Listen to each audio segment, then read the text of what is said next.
Good evening, ladies and gentlemen. This Friday, the 28th of March 2014. We call this report tonight Absolute Power for British and Greek Shipping. This is John FARACLAS from Allaboutshipping.co.uk on the 12th market recapitulation and, of course, geopolitical issues which affect our shipping industry. The BDI was down 39 points yesterday and closed at 1,375. I wish it was 3,000 points, but I repeat, it closed down at 1,379 points. And the weekly drop was 226 since last week's 1,599 points. Our prediction of an uncertain, volatile and weak market becomes now a reality. Add the uncertainty with all the upcoming geopolitical issues, which of course we'll explore a bit later in this reporting, and you see that the market is still a very big enigma. Still, the main index is down 854 points from the closing of December 2013, 2,227 points. This is a 38.5% drop. And of course, this is an important issue which we must have on account when we calculate and we forecast the markets and of course ship finance and other issues involved in our industry. I'm referring here that one size, the Cape-sized vessels, cannot dominate and dictate a market. And I reiterate this view and will continue to reiterate the view. To the detriment of many other analysts, I have to stress this. I'm very emphatic on this point. Don't forget that this will create further destabilization of the market, and of course this will reflect on ship financing, whether this comes from private equity, from ship finance, the orthodox ship finance, from the banks or from funds. This will be a very critical point. Overall, the Cape size that we are referring, they closed down 22 points since yesterday at 2,577 points. That is overall 496 since last week, which was at 3,053 points. And if you take on account that in the previous week we had 376 points up, that's why this volatility is upsetting everybody. Overall, it was 862 points. That's a volatile market. The Panamax and their respective index, the Baltic Panamax index, closed down also 40 points since yesterday at 978. It broke the 1,000 point barrier. This is an important issue because, as you have heard us in previous reporting, we maintain the view that the Panamax is the size to dictate the markets. So now we have below the 1,000 points, and it is 134 points further down since last week.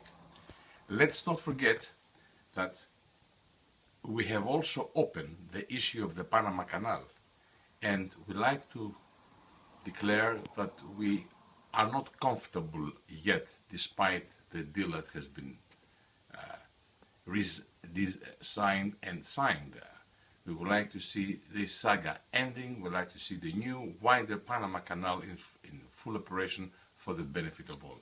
But again, you never know until you see the last piece of this big puzzle there in place.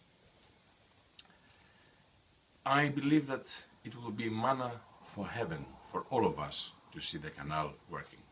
So, we come now to the BCI that was again down 24 points at 1,115 since yesterday and 94 since the previous week. The BHSI, the Handys, were down at 649. That's another 10 points since yesterday and 25 since last week, 674 points. The wet cargoes also are not giving us any hope, and the Baltic Dirty Dry Index closed down at 709 points, which was down 2 since yesterday, and of course 2 down since last week, 711. No change for the clean ones. The BCTI was at 613 points, up 1 since last week, 612. So we have here 1+ on a weekly basis. The week started on Monday, the 24th of March, with a super event, which was that of the Greek Shipping Hall of Fame event, the first London event of its kind that took place in London, the administrative capital of shipping, at the Park Lane Hotel, with over 400 guests from all corners of the world, from all professions, to honor Greek shipping, which is interwoven with the United Kingdom and in particular with the City of London, the Square Mile. There was there, of course, the Hellenic Hope, a UK registered charity, which is something for all of us to assist, particularly given that it is dedicated in helping children at risk from the current economic crisis in Greece. It was the event of events, and congratulations to all the organizers and sponsors. The Hall of Fame has been established as an independent organization to recognize outstanding individuals who have contributed to Greek shipping's development. It was a night celebrating Greek shipping, its personalities, its dynamism, of course, and its extraordinary longevity. Staging the event in London also confirms the strongest bonds ever between two great maritime nations and maritime powers, the Hellenes and the British. The Crimea now annexation continues to send shocking waves, and the otherwise bankrupt Ukraine is now in a need of nearly $20 billion to boost its alien economy, and cannot at present react as it was anticipated. The whole thing is a very dangerous situation in the otherwise called fault line between the West and the East. We always mention the East and the West. Let's go the other way around, the West and the East. Any ramifications, as we have stressed last week, will only harm the people of the entire area there, not just Ukraine, Russia, but its close, its adjacent periphery. Suspending Russia from the G8 is one thing. Winning back Crimea is yet another. We must be very careful to learn to walk before we run. Okay, my personal intuition is that one day Europe will stop in the Ural Mountains. This is the political geography. We must not forget where are confined the frontiers of political Europe, and everybody knows that. It's a very dangerous situation, and this situation, one day, it will be, with the blessings even of Kremlin, a very big, a wider Europe up to the Ural Mountains. This is what we have learned from our ancestors, that we have the luck, to listen to their prognosis of what is going to happen one day, given other dangerous situations that they are developing in the area. Lately, a few hours ago, we have learned that the 55-year-old new NATO leader, the former Norwegian Prime Minister Jens Stoltenberg, has, to add to his tenure this new job as of the 1st of October. A Scandinavian succeeding another Scandinavian in the NATO position, who was Anders Rasmussen from Copenhagen, from Denmark. And of course, it's the Norske, Elskede Norske and Elskede Scandinavians who are experts in the area, in particular in these issues. Coolness, of course, is at the fore here, and watch the space. Of course, we all hear what might happen with this melee situation there with energy. Russians, the Ukrainians, the Europeans, what's going to happen, rising prices. And anyway, yesterday we've been very lucky to attend two major events, an energy and financial event. Energy and funds, private funds, is the name of the game, and we had the time in attending IMIF's event at Moorsteven yesterday with private equity changing the face of ship finance. An amazing event, an excellent double presentation by Richard Grainer and Anthony Cunningham, still sending interesting messages around. And of course, Mr. Jim Davis's remarks. Mr. Davis is the chairman of the International Maritime Industry Forum and a very well readily man to advise you with his experience all these years, spanning over 60 years, about ship finance. It was a very well attended event. The chairman, of course, he's a very pragmatic man and very successful in knowing what is a sustainable ship finance situation. In the evening, we attended Afrimari's 4th anniversary, a very special anniversary, which also produced an unforgettable event, this time in West London, where in nearby High Street, Kensington, we attended the Genspace space event. We had important issues by one of the companies, best companies in the world in data and energy matters. 4 excellent brief presentations by Adam Barnes, Dr. Jay Surratt, Jonathan Dale, Simon Twain and Paulo Neri. It was an amazing event. And I say an excellent event as the means they use, the technology, leave no doubt of their success as well as of that of the energy sector. The Malaysian airplane saga continues to make waves, and we are simply waiting to hear the final excuses.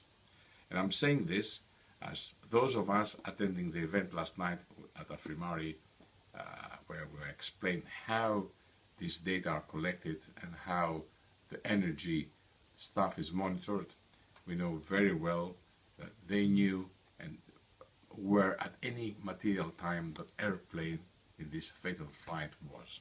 So we wait to see the truth. Enough is enough.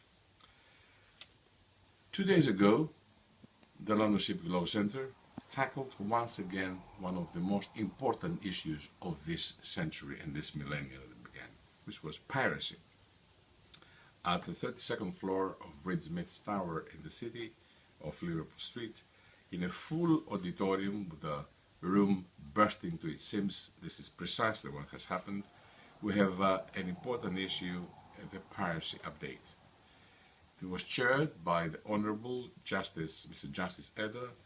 4 eminent speakers, specialists in the field, explained in detail and very simply for those there what is the update of this piracy thing.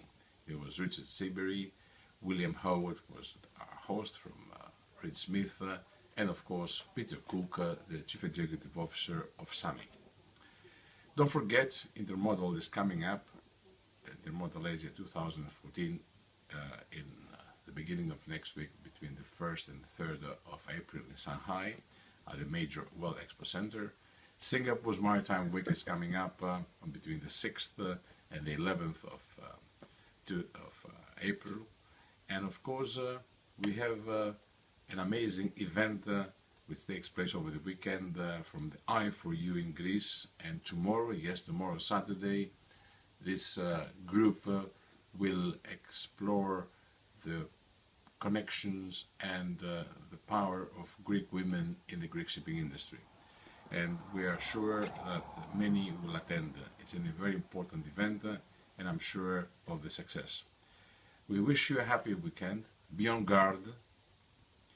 Log on us and see all the events. And lastly, we left the proclamation by the American President, Mr. Barack Obama, who I will quote you at the end of a proclamation on Greece's Independence Day. He said, "Now therefore, I, Barack Obama, President of the United States of America, by virtue of the authority vested in me by the Constitution and the laws of the United States of America, do hereby proclaim the 25th of March, 2014, as Greek Independence Day, a national day for celebration of Greek and American democracy. I call upon the people of the United States to observe this day with appropriate ceremonies and activities." We are sure, ladies and gentlemen, you got the message. It's about time Greece changes page in its history, and it's good to see the world leader, Barack Obama, observing the situation with this proclamation. Thank you very much. This is John FARACLAS from Allaboutshipping.co.uk. Have a nice weekend.